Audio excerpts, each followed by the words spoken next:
Hello everyone, welcome back to another video of Keen. In this video, we will discuss on Keen's SAS file structure. So first, we need to download and purchase and download Keen. And once you've done that, open up Keen within the IDE of your choice. We are using VS Code. And what we're going to discuss is basically our SAS structure right here. So just to reiterate, Keen has multiple demos, and each demo is independent from one another. So for example, we have two demos at the moment in this version. So in demo 1, we have a source and then a SAS file structure here. And within demo 2, we have similar structures. The difference between these two is a couple of minor things. But the thing that we can see outright is demo 1 has themes and demo 2 does not. So within your project, if you're working with demo 1, you just need to work with the demo 1 files. And if within your project you're using demo 2 as your layout of choice, then you only need to work with demo 2. So for this example, we'll work with demo 1. So in our SAS, we have a couple of tiers. First, we have our main style.sas. This is where we place our entire list of SAS files that's available within Keen. And here we have our init, our Bootstrap, our components, our plugins, and our layout. As we mentioned here, please do not modify the order of it. By order, what we mean is the order of initialization. Bootstrap includes components, and then plugins, and then layout. And then in here, in our SAS file, we start with a base, and in base is where we define our SAS functions and SAS mixins. You do not need to worry about this folder because this is just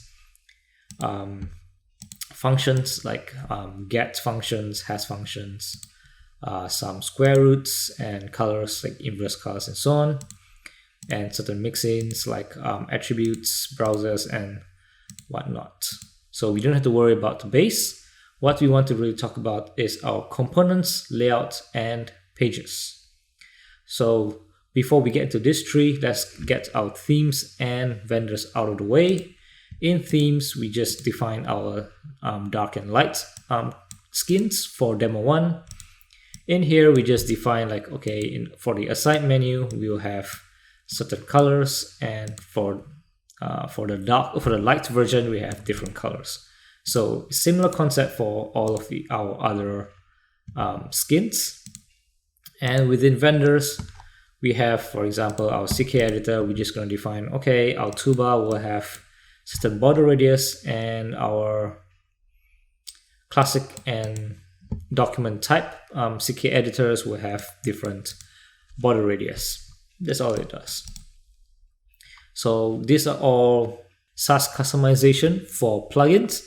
So if you include your own plugin and you want to customize that plugin to match your project's look and feel, you just have to add a new file, just like creating a new file. So calling it my new plugin .sas here, and then you start coding or styling your plugin, like say, I don't know, color is white or something like that. And once you've done that, just make sure that you include it in the plugin list. So all you do is just put a comma and then put vendors, plugins, and then my plugin right there, and then close it off. So that's how you include your new SAS file. Alright, so now that themes and vendors are out of the way, let's look into components. Now, if you want to customize Keen's components, for example, let's open up, or let's start building our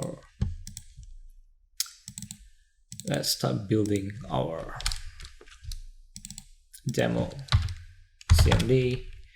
and let's do a gulp then 1.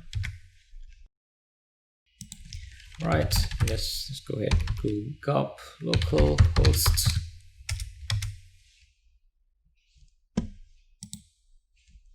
and let's do this.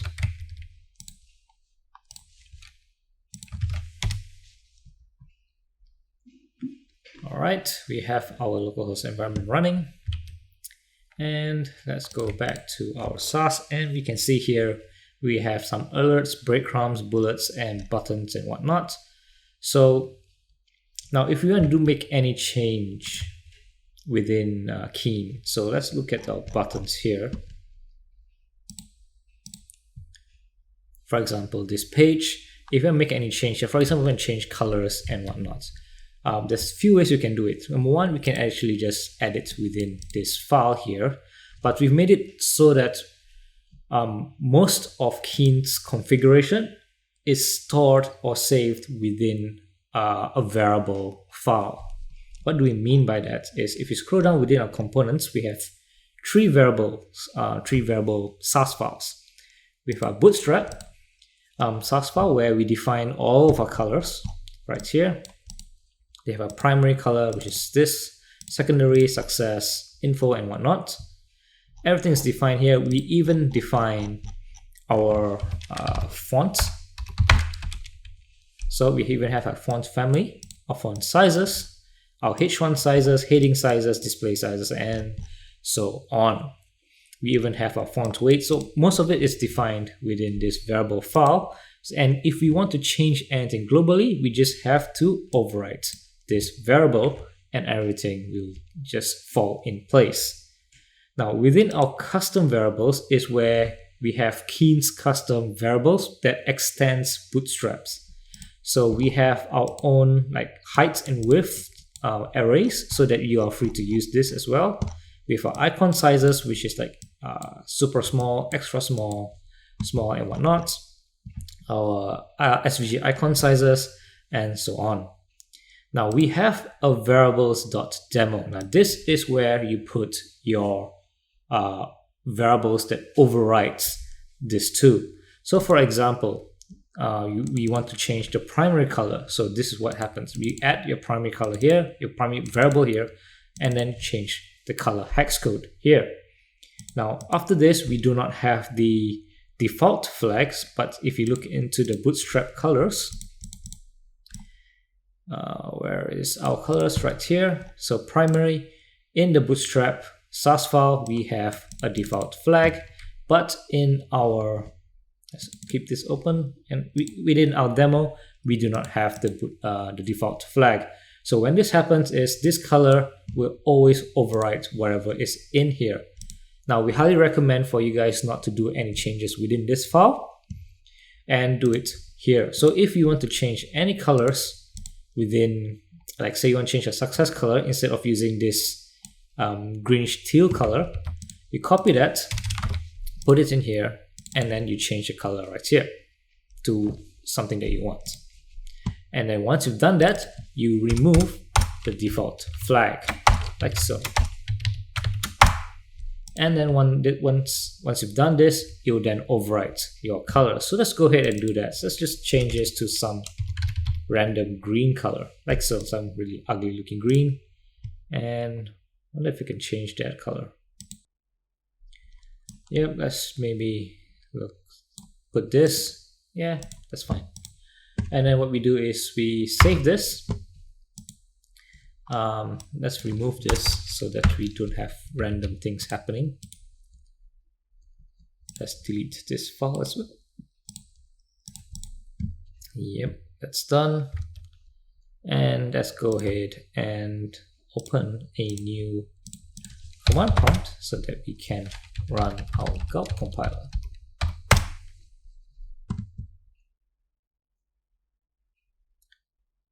Whoops, we have a problem because white is not included within our variables because we don't know what white is. So all we do is just change that to this. And now that's white. And go ahead and build our demo. Alright, it's done. Let's look at our localhost and do a quick refresh. As if everything goes well, this success button will change to the ugly green that we just chose. Yep, as you can see, it's now that lime green. So our components, all of our components will always have variables.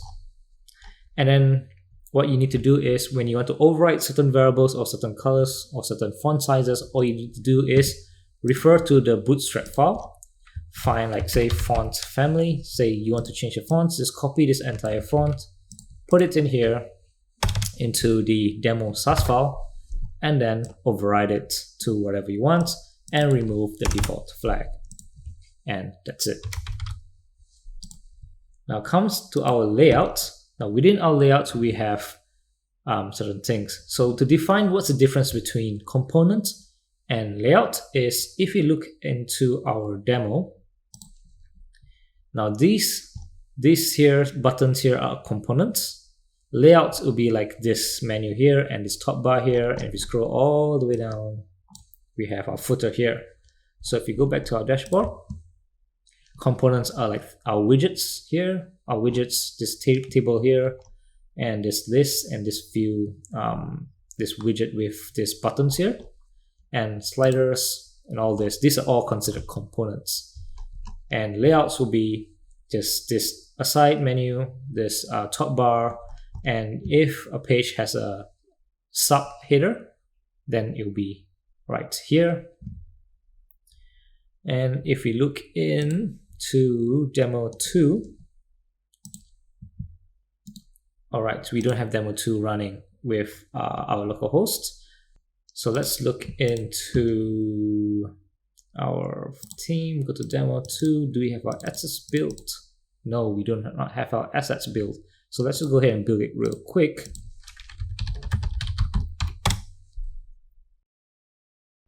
All right, and now let's go to this and open it up. So in demo 2, our layout is different. We now do not have we do have a top bar, which is this. It's not just up here. And then we still have a side, just that is minimized. And we have an additional sidebar here. And that's pretty much it. That's the main difference. So this is our top bar, where we have our top menu here. So instead of our menu being at the side, it's now at the top. So going back to our SAS, if you look at the layout, we have our aside, our base, and header and whatnot. So in here, if you want to update anything in our site, you can just update within this SAS file. And also in our layout, we have variables. Now in our layout, if you look here, you see our width has a SAS function that gets a site config variable and then a base and width. Basically, the base is a subfield of the aside config and the width is the subfield of the base. So how do you read that is if you look into our variables, let's just keep this open, look into our variables and we search for aside. As you can see, our aside config is here, and then we're grabbing the base and width. So basically it's the base and width, and we can see clearly that it's grabbing the 265 pixels. So if you want to change anything within the site, let's say you want to change the width to something else, instead of setting a static value like 200 pixels like this, all you need to do is just change this value to 200 pixels and it will then overwrite, or rather not overwrite, it will rebuild and then change all of the menus, that all these stylings that pulls this value. So it will synchronize all of the aside menus that requires this width value, and then you do not need to just keep changing this value for multiple positions. So for example of that is if we scroll down, we can see here we are grabbing the aside config, base, and minimized width. So if we look into our aside config, base, and minimized width to 70 pixels, and And if we want to change our minimize width to, say, instead of 70 pixels, we want it to be like 80 pixels or 90 pixels. So instead of changing it, like how many times do we have? We have 1, 2, and 3. It appears 3 times within our code. So instead of changing it like 3 times, we just have to change it once right here to 80 or 90 or whatever, and run your build tools, basically build your assets or rebuild your assets, and then you have it updated across the board. So this is a very powerful tool on how you can customize Keen SAS, where most of our configurations are done within variables, and all you need to do is just change the variable once and it will update across the board. So let's just revert that and go next to our pages. So as mentioned in our previous videos, pages are one-off type things or one-off type designs where you just have a single SAS for that specific page. So for our login one, we just have login one with all the SAS customization that probably Bootstrap classes couldn't really fit. And if you need to do any customization here, you're just free to just do any changes within this file. Similarly with our wizards, so again we have all this, and you can just switch it up to whatever you need. That's pretty much the idea of how Keen builds or Keen uses our SAS framework. However, you are also free to review some of our utilities within our components. So we have a couple of interesting utilities that we have extended from Bootstrap. So like for example, we have a background hover color. So all you need to do is just add this class into your HTML, like bg-hover- and then the color name, which will be either primary, success, danger, warning, and whatnot. And what colors are, if we look into our variables, theme variables, you look into Bootstrap, we search for that. As you can see, it's all right here. So these are all the colors that's available within Keen, and you're just all you need to do is just use that class within your HTML, and then you will have a hover color, your background hover color. So just have a look at our utilities, and then you can see all of our Keen's special or extended utility helper classes. Like this, we can, if you add this class, you just set that your element is now your element background is no longer repeatable, or if your element background is setting to cover and whatnot. So we have extended Bootstrap's background classes. We even have borders for rounded edges, flags to indicate to add in like flags 1 to certain elements. We have our own icons, opacity classes, positions like left, right, and whatnot, sizing. This is pretty interesting. Sizing is where you can actually add like a W and then a certain name to it, and the name comes from this variable, and this variable is sitting within our custom SAS file. So let's keep this open for a bit. Open our SAS file and we search for heights and widths, which is this variable. So now if you put, for example, if you put like this case or this case, if you put like a class within your HTML like W dash and then whatever we have in here, like 1 pixel, like so, what you're setting is you're setting your element to only be 1 pixel in width. Or if you want it to be 100 pixels, you can do right that, exactly that. Just put 100 pixels and then it'll be set to 100 pixels width. Now the great thing about this is it also includes Bootstrap's infix breakpoints. So you can actually do MD 100 so that when the moment it's like when it has MD breakpoints and above, the element to be set to 100 pixels. Or you can also add W, say when it's below MD breakpoints, you can put it say 50 pixels, and now you have a responsive width size that does not require you to use any media queries. You can just set this within the HTML yourself. So maybe you can demonstrate that quickly. Let's see what we want to break. Let's break this. So our card, say this is our card, and let's break this and put these classes here. As you can see, it's now kind of broken. So if you can see, okay, maybe we shouldn't do that because we already have a width through the column sizes. So let's not put it here. Let's put somewhere else. Do we have a width here? Yeah, we have a width here. So let's put it here. Let's see if it breaks here. So it's now set to 100 pixels width, simply because we set this to 100 pixels, right?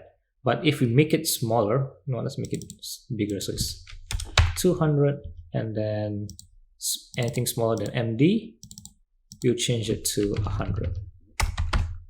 Right, that's better. So now it's, if you see down there, like at the bottom there is 200 pixels width.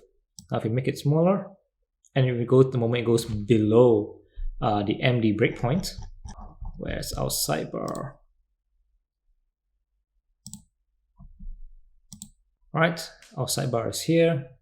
So now, how big is it? Oh, we can't really see, but oh, let's just make it smaller. And you see the width changing at past the MD breakpoint. So, as I mentioned, you don't need any media queries. You just need to add these two classes. Similar concept with Bootstrap with the breakpoint, what do you call it, suffix or prefix, and that's it. You're good to go. So this is a very powerful tool for a powerful utility for you guys to use. We have widths, we have height, we have min width, min height, max height, and max width. So you're free to use this helper classes or utility classes wherever you want within your HTML code. Then lastly is our text utilities, and here you can just use, for example, font size base to set it to base font size. And what this variable is, if we look into our Bootstrap, we do a quick search, the size is 1 rem, and 1 rem is basically, oh yes, our font size is defined, typically is 13 pixels, and is defined within our layout. And you go to the variables of the layout and you scroll all the way up, you see the root font size is set to 13 pixels. And then we have a large font size and a medium font size for, well, rather mobile font size for different font sizes for different screen sizes.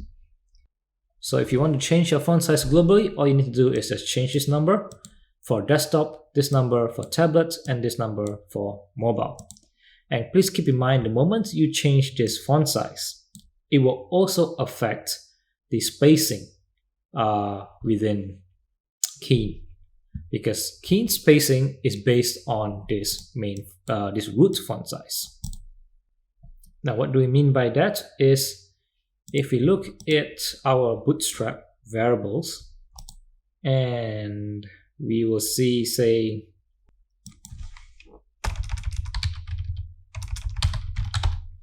let's say any padding, for example, is using a rem value, and an rem value will always use the root font or root base font size. And a root base font size is, as mentioned, is what we're defining here.